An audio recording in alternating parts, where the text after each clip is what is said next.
Welcome to this presentation on the nature and mission of the Catholic intellectual tradition.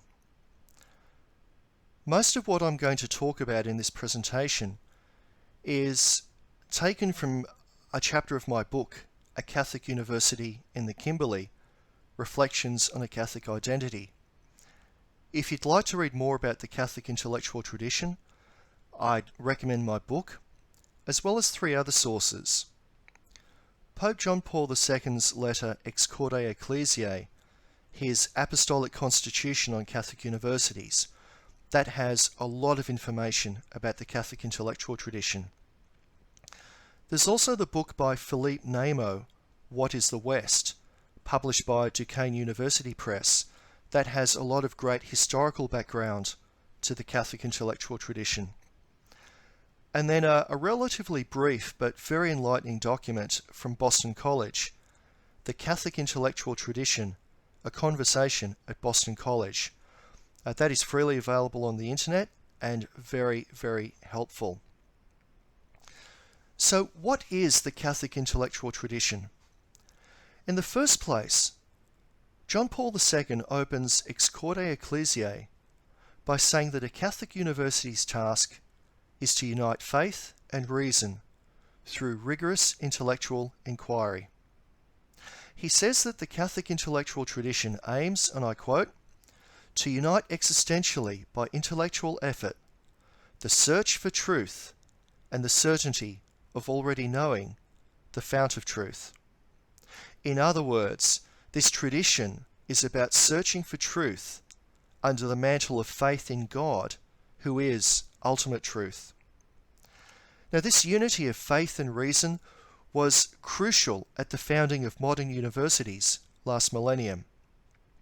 Universities were founded as institutions that united faith and the pursuit of knowledge. But I'd like to clarify an important point here, because people take it for granted when we talk about faith and reason. They may take it for granted that we mean faith in God. But the founding of universities was also a time when people wanted to affirm faith in human beings, that is, in our ability to know truth, to develop conscience, and to work for the common good and the advancement of the human race. So, the Catholic intellectual tradition unites knowledge and reason with faith in God and faith in humanity. I'd like to turn to the fact that the Catholic intellectual tradition is a moral tradition as well. The Catholic intellectual tradition begins with a biblical worldview. It's characterized by the conviction found in the book of Genesis that every human being is made in the image and likeness of God. This means that our intellectual pursuits begin with a conviction and commitment to the inalienable dignity of every human person. That means a number of things. It means that each of us has the capacity to know truth, to be morally responsible, to love God, and to love other people. That's something not taught in all religions, and perhaps I should mention it. There are religions and smaller sects that believe that human beings are incapable of knowing truth for themselves. That is, they need truth mediated to them by others. Some religions teach that we are subject to divine will or the fates, so we are not responsible for our own actions. And some teach that we cannot authentically love.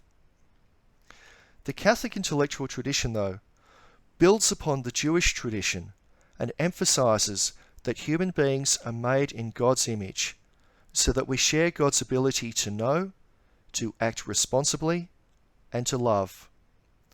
But in addition to what we can do, all human beings have a dignity that comes from being in God's image and likeness.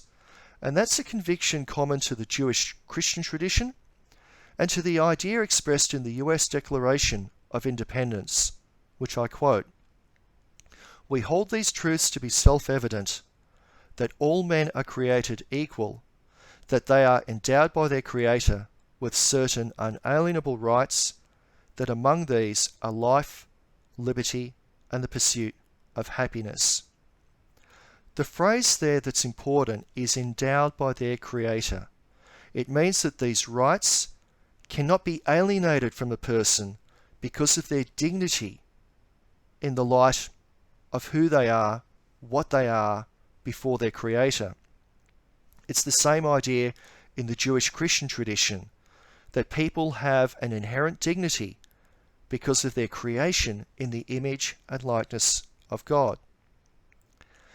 In this light, the Catholic intellectual tradition means that when we do our research and teaching, our tradition calls us to treat our fellow human beings and ourselves as precious to God and worthy of utmost respect. That's a characteristically Catholic outlook. It's shared by many other faiths such as Judaism, but it bears mention that there are some faiths in the world that are pessimistic about human beings. They are pessimistic about our ability to do good in the world. We have in this tradition the conviction of the dignity of the human person. That means in Catholic intellectual pursuits, we should always have concern for our students and the weakest in our communities. That is, we're called to have concern not only for the powerful, those who can pay expensive fees, or those who will have the highest post-graduation incomes. We are called in service to the common good of all humanity. To put this into other words, this aspect of the Catholic intellectual tradition means that it doesn't operate in a moral vacuum. The Catholic intellectual tradition is not just an ivory tower. It exists to serve the human person. As Pope John Paul says, because knowledge is meant to serve the human person, research in a Catholic university is always carried out with a concern for the ethical and moral implications, both of its methods and its discoveries. I'd like to turn to faith, reason, and integration. In terms of the more theoretical aspects of the Catholic intellectual tradition, Pope John Paul II reminds us in Ex Corde Ecclesiae that the Catholic intellectual tradition promotes the integration of knowledge, and that a specific part of that integration is promoting dialogue between faith and reason. Now, the integration of faith and reason may or may not be familiar to us, but an essential part of this tradition stands against the current trend of higher education to fall into compartmentalization and disintegration.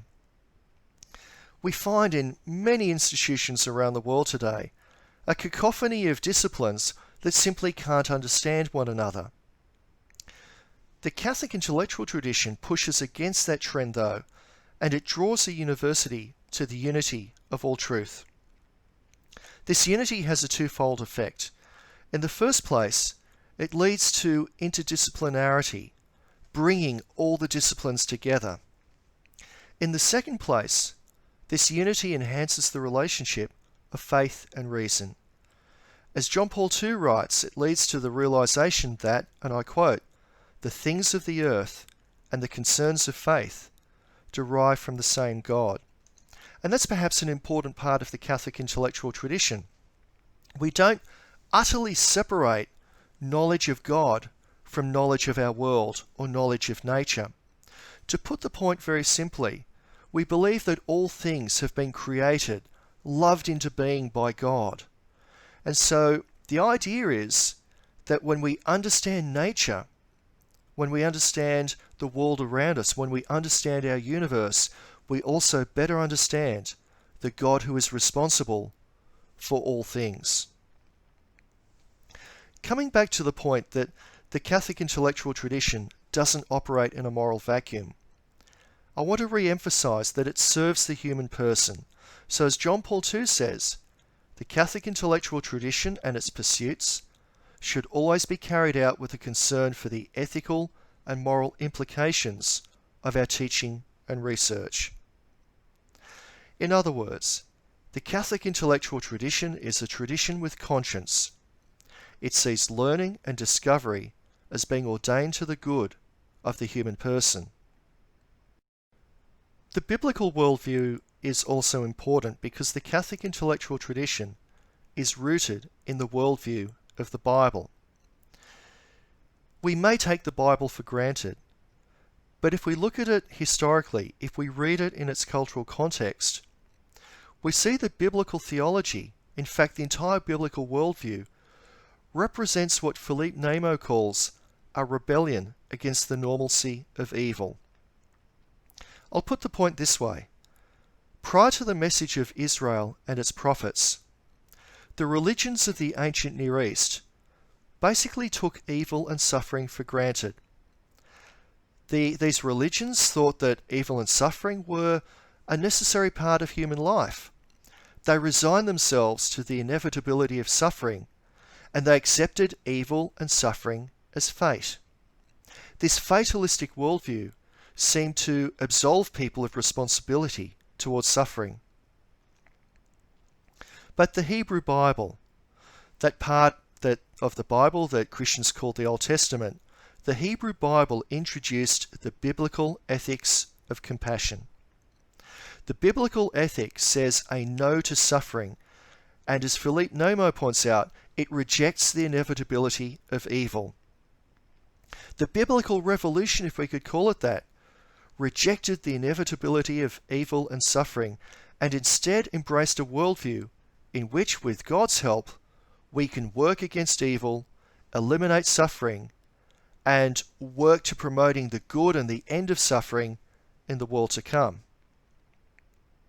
Now that worldview reached a high point in Jesus Christ's Sermon on the Mount, which challenged people to take responsibility for suffering even when it wasn't caused by them. In other words, building upon his long Jewish tradition, Jesus said to us, say no to evil and take responsibility for suffering even when it's not your fault.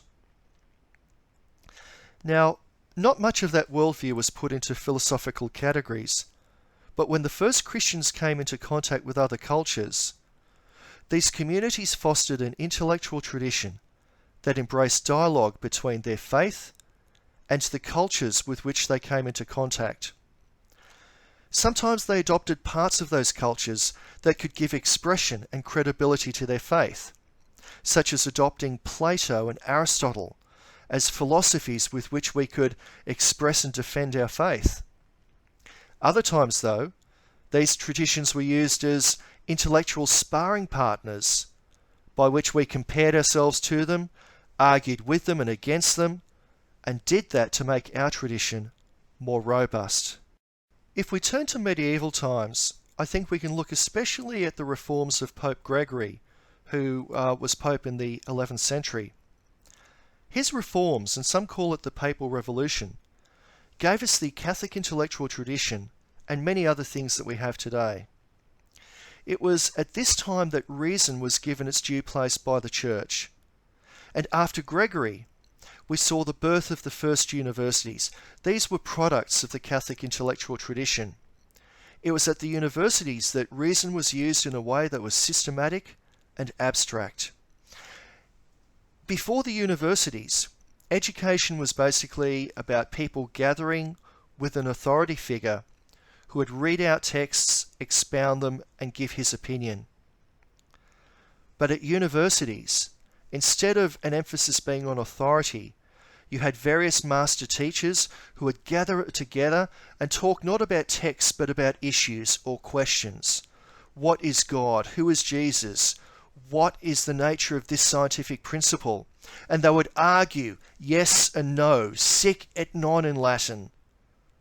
And using reason in this way that was systematic, it was philosophical and abstract, where what mattered was truth. And that was what we did in the first universities. At that time, in the Papal Revolution, Catholic intellectual tradition did explicitly and systematically what had been developing for centuries. It synthesized the philosophy, law, and faith of Christianity in different cultures. As Nemo puts it, at this time faith was seen as expressing itself through the flowering of human nature. So at this time, at the formation of the first universities, the Catholic intellectual tradition came to take on the ethical ideals of the Bible and the eschatological ideals of the Bible, which is basically the ideals of fulfilling everything at the end of time. And the tradition took on these ideals and employed reason in order to meet them.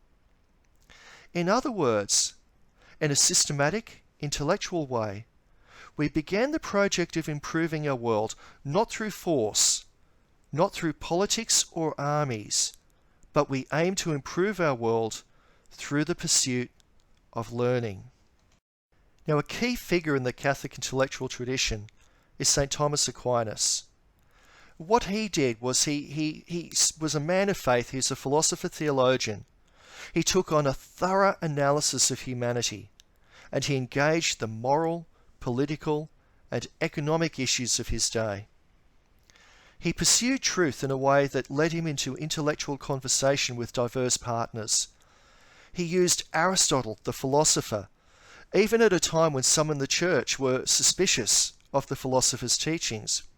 He entered into dialogue with Muslim and Jewish thinkers.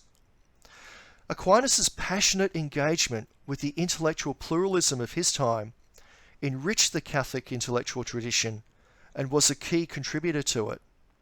What is not widely known, though, is that Thomas Aquinas heralded a key development of the Catholic intellectual tradition, and that is to seek out not only authorities, but reasons. Thomas was asked once, with a more or less spontaneous question, whether authorities or reasons are more useful for instructing students. That is, when students ask questions, should we give them an authority or a founding rational reason? Thomas Aquinas replied that an argument could have one of two intentions. If an argument was about removing doubts, and that is when one's establishing the certainty of what is so, basically saying yes or no, one is better served by appealing to the authorities recognized by the learner. So if someone is asking about whether it's God, gravity, circulation, or politics, if one wants a yes or no answer, is it so or is it not? Aquinas says, well, the easiest thing to do is to quote the authorities recognized by the person asking the question. But apart from giving answers about what is so, Aquinas also said we could intend to bring a student to understanding. If someone is seeking understanding, that is, when someone's not asking, is something so, but what is it? How is it? Why is it? If you seek understanding, Aquinas said you would leave a student empty-headed if you only appealed to authorities, because the student would have neither understanding nor grasp of the principles at hand. In Thomas's words, the listener will indeed be made certain that the matter is so, but he will require no scientific knowledge or understanding and will go away empty-headed. Aquinas argued that one is better served by establishing the reasons that both illuminate the grounds of the truth and also enable one to know how what is said is in fact true. Thomas highlighted the quality of questions. There's a difference between knowing that something is so and knowing how or why it is so. This is like describing the difference between describing the reality that objects fall and the explanation that objects fall according to the laws of gravity. So Thomas would say, and this is taking Thomas out of context, but applying his spirit to that issue. One can ask, do objects fall? And the answer is yes, because of gravity. But then if someone says, how do objects fall? Well, we can't just refer to Galileo and say, Galileo said that objects fall. Or Newton said, objects fall. We can't just appeal to authorities.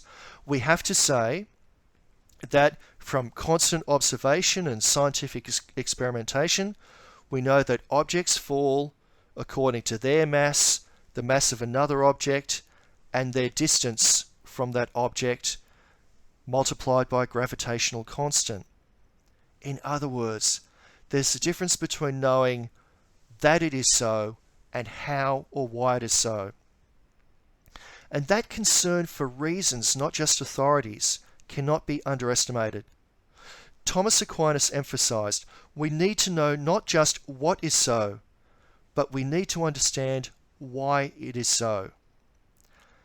Now, the interesting thing is that even though this method began in theology, it was a method that gave birth to modern science as we know it today. I would be bold enough to say that without this crucial development in the Catholic intellectual tradition, we would not have the modern science, mathematics, or other knowledge that we have today. Now, that all answers a question that is raised by teachers in Catholic universities. For example, how can we teach something like mathematics in a way that is Catholic? Now, the content of math may have no faith component. 1 + 1 is 2 is a constant, whether you're at a Catholic university, a secular one, or another religious university. Now, while the content of math may have no faith component, if we take a historical perspective, we realize that without the rigorous pursuit of scientific knowledge that was fostered by the Catholic intellectual tradition, we wouldn't have the methodology of math or science as we have it today. In other words, what the Catholic intellectual tradition has contributed, not just to philosophy or theology, but to other fields of learning, is a way of thinking, a worldview, a methodology, a concern not just with the facts of objects, but their nature and how they are so. I want to return to the whole issue of God. And I mentioned earlier that the Catholic intellectual tradition is committed to faith in God, as well as faith in human beings. But it's important to remember that this is not a commitment to just any God, but a God who, in the words of Archbishop Timothy Costello, is a creating God, a God who is deeply committed to and involved in the world and its history, a God who created human beings as the high point of his creative activity, a God who sent his divine Son to humanity as its Saviour. In other words, the God of the Catholic intellectual tradition is a God of love and compassion, a God who is on the side of human beings, a God who loves people and wants the best for us. The God of the Catholic intellectual tradition is also reasonable. That point sounds almost obvious, but it's a point not taken for granted in all faiths. And in fact, there are faiths that teach that God is not reasonable. But in the Catholic tradition, God is reasonable. And in fact, God is reason itself, because God is reason's creative origin. So in the Catholic University's mission, commitment to reason and commitment to God are one and the same. Now, having said that, a commitment to God who is reasonable distinguishes the Catholic intellectual tradition from some other faith traditions and from aberrations in the Catholic tradition itself. Pope Benedict observed in 2006 that in the Middle Ages, certain trends within Catholic theology abandoned the reasonableness of God. And the Pope observed that this movement had parallels in other faith positions, in which God was conceived of as pure will instead of reason, which resulted in, I quote, a capricious God who is not even bound to truth and goodness. Against those viewpoints, in the Catholic intellectual tradition, God is reason, truth, and goodness itself. So Catholics are called to follow God in being truthful, reasonable, and good. So the Catholic intellectual tradition came to affirm God's reasonableness and God's inherent goodness. The effect that this position had on education was profound. In being dedicated to a reasonable and good God, Catholic education is committed to forming people, forming students, through reason and moral commitment. That is, as opposed to indoctrinating people through force or coercion. The Boston College Introduction or Guide to the Catholic Intellectual Tradition is a great summary, and I'm going to cover some of its key points. In the first place, the Catholic intellectual tradition integrates our desire to know our world with a desire to find ultimate intelligibility in God. In a way, the Catholic intellectual tradition refers what Francis Bacon wrote about in terms of the two books of God, and Bacon's terrific on this. Francis Bacon wrote that, I quote, "God has in fact written two books, not just one. Of course we are all familiar with the first book he wrote, namely Scripture, but he has written a second book called Creation." So the Catholic intellectual tradition proceeds from a point of view that by understanding the world around us and its people, we simultaneously come to understand even more about the God who created them. The Catholic intellectual tradition has a theological outlook. It unites the search for all truth with the search for ultimate truth. In other words, the deepest questions of any discipline or any faith should never be in conflict, but instead should work together in dialogue, mutual support, and faith. The Catholic intellectual tradition, and this repeats an earlier point, is committed to intellectual integration among the different disciplines. Now we hold to the autonomy of different disciplines, but we still look to integration and interdisciplinarity. Coming back to John Paul II, the Catholic intellectual tradition is characterized by reverence for the dignity of each human being. Catholic tradition holds that people are created in the image of God. That means that our tradition is committed not just to abstract learning, but learning that is committed, and I quote, to justice, to the solidarity of the human family, and to the common good.